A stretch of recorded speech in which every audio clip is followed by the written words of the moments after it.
I don't pretend to be a race car driver, but going to a racetrack really does change the whole paradigm about how you evaluate your driving. And it all comes down to being smooth, being quick, and saving an extra second here or another 2 seconds there. So I've come down to Hampton Downs to try my car on the track and see how I can be a better driver. The best way of learning, of course, is to have a coach sitting alongside you, a race coach. I don't have one of those with me right here, right now, but I have heard of something called My Race Lab, which is an online application that I think might be able to help me. So we're going to meet the guy from My Race Lab and see if he can make me a better driver on the track. I can understand the appeal of driving on a track day, but I suspect that there's lots of ways that a driver can get better at becoming a competent race driver. Tell me about My Race Lab. My Race Lab is all about giving all drivers access to the technology that the best have. So we take that technology and we make it available for any driver. What are race drivers, what are the problems that they suffer? Well, the problem that we're trying to solve here is that race drivers and even your weekend warrior has all these things they could gather data from. They've got GPSs, they've got ECUs, they've got sensors all over the place, but what do you do with that? So we've identified that yes, there's plenty of apps in the market that can tell you your times, your split times and so on. And at the other end of things, there's expensive hardware that comes with complicated software that shows you graphs and data. But there's nothing really that kind of merges those two worlds together and presents that back to you as the driver and telling you what can you do to improve.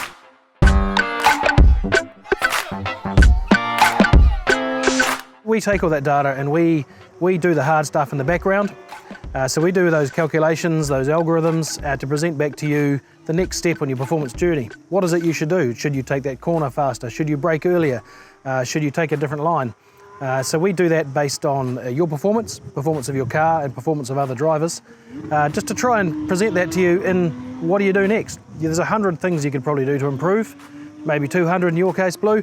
But, Thank you. But what are the next 3 things you should do to improve? Do I need a special box inside the car and stuff, or what does it need in terms of hardware? See, the really cool thing about My Race Lab is that we're not dependent on any particular hardware brand or manufacturer or model or gadget.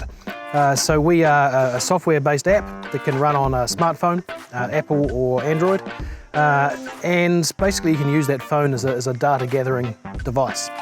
The other cool thing we can do is we can pull in data from things like GoPros that have GPS in them and motion sensors. We can pull in data from ECUs. We can pull that data in, send it up to the cloud, and then figure out how to make either you or your car go faster.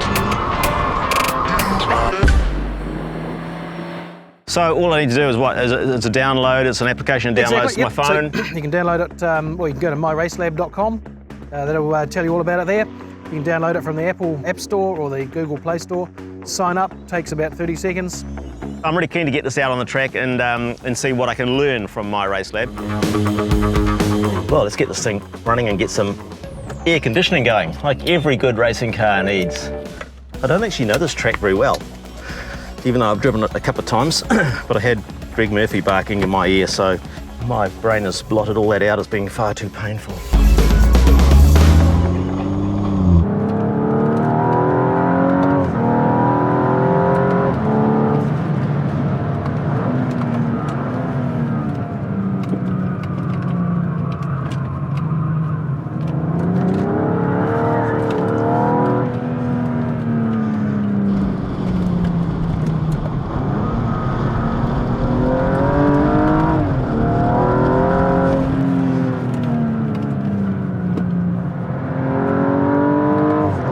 Okay, I think that's about as much as I'd want to go with on a car that I have to drive 100 odd kilometres in to get home tonight. Car goes well. I'm not sure I go well, but I guess that's what My Race Lab is going to tell me.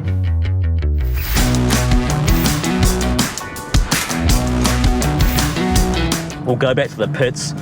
We'll hook up with Andrew and his My Race Lab application. I've just been using this GoPro GPS coordinates, so he can interpret that, or I can interpret that ideally, through my race lab and see just how rubbish I was.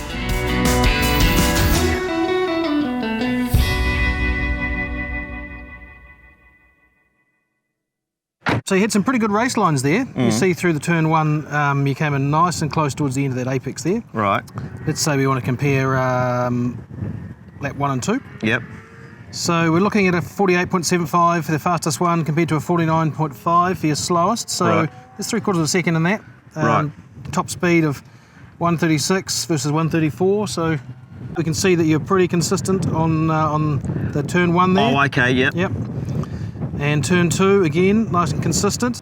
Maybe getting on the throttle a little bit earlier in the fastest lap. Well, here's a good example here in the turn 4. You came in a lot tighter on the turn 4 and finished that a good, what do we got here? A good half a second faster through that corner because you took the tighter line. Right. Yeah, I can see how it's quite addictive because, as you say, you've gamified it to the point of saying, oh, okay, I can see where I'm wide, I see where I'm tight. What difference does that make in terms of timing? For people who are really interested in this and really, you know, focused on achieving their best and improving all the time, I can see it's just a huge bonus. I got a feeling that there might be somebody else around that might be interested in this too. And I've just seen down in the concourse here, I think it's Mike Eadie from Track Time Driving Academy. So, I mean, Mike's a driving instructor. Yep. I wonder how he's going to respond to something like this. Do you think he's going to be threatened at all by it? Or? I think he's going to love it. Is there a mic in the house? Hello? Yeah, come on here. Come on, join the party. I've just had a little play on the track. Yep. And Andrew's very clever. My race lab has come up with this sort of information. So you want to go faster or slower? I want to go faster. Obviously, who doesn't? Okay, Yep. so let's use what we've captured here. So straight away, turn 1, you need to turn in later. Right. And you need to get more accurate on the apex. Right, okay. And you need to exit wider. So you need to okay. square off Square a late that apex. camera, open that up a Open bit. it up. Yep, So that'll gotcha. be exit speed. Right, okay. So I reckon there's a tenth there. Is this one of my good laps I'm looking at here? This is your best lap. Oh, Okay. geez. Yep, so that's the little Yep. straight between. We'll Yep. go to the turn 2 there. Again, use more road on the exit. On the outside, So yeah. you're not letting the car fly Right, on the exit. right. So there's another tenth. I'm going to add these up. Right. Yep, nice. Now Next this is turn 3. Well, that's the big one. okay. So this one here. Coming way too early, as far as I can see. Yeah. Well- What we could try is going to be very hard, but we'll try double apex. Yeah. Apex here, Yeah. mid-track, late apex late, and let the car flow. But through there, pull a slightly taller gear. Right. So third, and then short shift to fourth, and just roll on. When you see the exit, just roll on the power. And now monkey corner, the last corner 4. Were you going? We go to the cafe there, were you? Where were you going? Oh, you're sounding like Murphy now. I've gone off you. Okay, so approach it wider. Yep. Ignore the first apex, touch the second one, and run the ripple strip. It's just little adjustments here and there. Yeah, yeah. All right. So, okay, well, I'll try and take all that on board. Yeah. And, yeah. Take 2.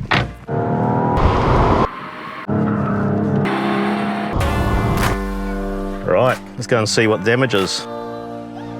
So the last lap was about 48.75, and Mike gave you some training tips, told you where to turn in and where to brake and so on. You've cut it down to 47.25. That's a good 1.5 seconds. I'd say it's much better straight away. Look how wide you are there. Right, yeah. So Using- there's more exit speed. Using the whole track, that's good. Yep. Coming into the second turn, Beautiful. again, Perfect. using the whole thing. Perfect. Hey, say that once. Oh, sorry, I didn't catch that. Wasn't not bad for you, I would say. And I think the good thing here is you can actually see exactly what you did. Yes. And I can explain to you your apex point, your exit point, and you Yeah. go, yep. And the turning point, look at that. Pretty good. You've done well. Yeah, I mean, I can see the addiction that this thing can cause because you're always chasing that extra, you know, trying to get all the corners right, which of course is natural, Yep. you know, race craft, but to see it visually like that and to see the output of it against your time, particularly to break it down by corner or by sectors, it just makes it so much more tangible for some numpty like me. Yeah. So what you could do is you could go home and say, look, I don't believe Mike, I'm going to look at all the data, and you'll see your line, your entry speed, your exit speed, Yeah. and it doesn't lie. You go, That's actually, that line does work for you. Yeah, right, yeah. So then you log it away and come back next time and you just drive that line, you know that's what's going to happen. Yeah. I'll borrow one of your cars next time. 1.5 seconds off after just a few top tips from Mike there and the My Race Lab app. That's pretty good. Good. Well done. Well, very good. Well, thank you, gentlemen, for your instruction and your tolerance and expertise in decoding all that data. And thanks for turning it into something that actually someone like me can understand and get sense of. Well, that was all very interesting. Really appreciate the effort that's gone into designing my race lab, because even for a novice track driver like me, it seems to make the metrics that you get from your GPS timing device, be it a GoPro or an iPhone or a more specialized GPS device, it just makes that information more palatable, more easily understood. It sort of gamifies the whole thing. You can see your line on a track layout, you can see where you're slow, you can see where you're fast, and you can see the difference that you can make to shave time off. I would suggest having a look at myracelab.com, download the app, play with it, see if what it can do, and yeah, I think it's great.